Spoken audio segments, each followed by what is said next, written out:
KVN productions தயாரிப்பில் இயக்குனர் வினோத் இயக்கத்தில் அனிருத் ரவிச்சந்திரன் இசையில் விஜய், பூஜா ஹெக்டே, பாபி தியோல், பிரகாஷ் ராஜ், பிரியாமணி, மமிதா பைஜு உள்ளிட்ட பல பிரபலங்கள் நடித்துள்ள படம் ஜனநாயகன்.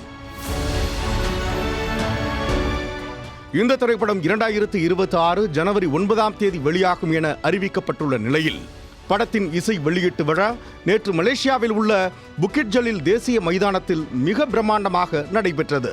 நிகழ்ச்சியில் பேசிய நடிகர் விஜய், சினிமாவில் இதுவே தனது கடைசி படம் என்பதை நினைவு கூர்ந்ததுடன், கடந்த 33 ஆண்டுகளாக நீங்கள் எனக்காக இருந்தீர்கள், இனிவரும் 33 ஆண்டுகளை உங்களுக்காக வாழ முடிவு செய்துள்ளேன் என்று ரசிகர்களிடம் நெகிழ்ச்சியுடன் பேசினார்.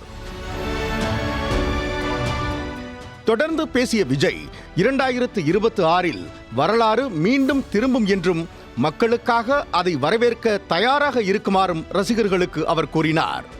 மலேசிய அரசின் கடுமையான கட்டுப்பாடுகள் காரணமாக மேடையில் எந்தவித அரசியல் கருத்துக்களையும் அவர் பேசவில்லை என்றாலும் ரசிகர்கள் டிவிகே என முழக்கமிட்ட போது விஜய் புன்னகையுடன் தலையசைத்து இது அதற்கான தளம் அல்ல என்று சைகை காட்டினார். மேலும் தளபதி கச்சேரி பாடலுக்கு மேடையில் நடனமாடிய விஜய் விழாவின் இறுதியில் ரசிகர்களுடன் தனது வழக்கமான பாணியில் செல்ஃபி வீடியோ எடுத்துக்கொண்டார். விஜயின் தாயார் ஷோபா சந்திரசேகர் கோடம்பாக்கம் ஏரியா பாடலை பாடி விஜய்க்கு இன்ப அதிர்ச்சி அளித்தார்.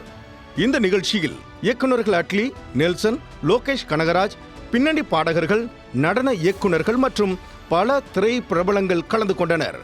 சுமார் 75,000 முதல் 90,000 ரசிகர்கள் வரை பங்கேற்ற இந்த நிகழ்வு மலேசிய சாதனை புத்தகத்தில் இடம் பிடித்துள்ளது என்பது குறிப்பிடத்தக்கது.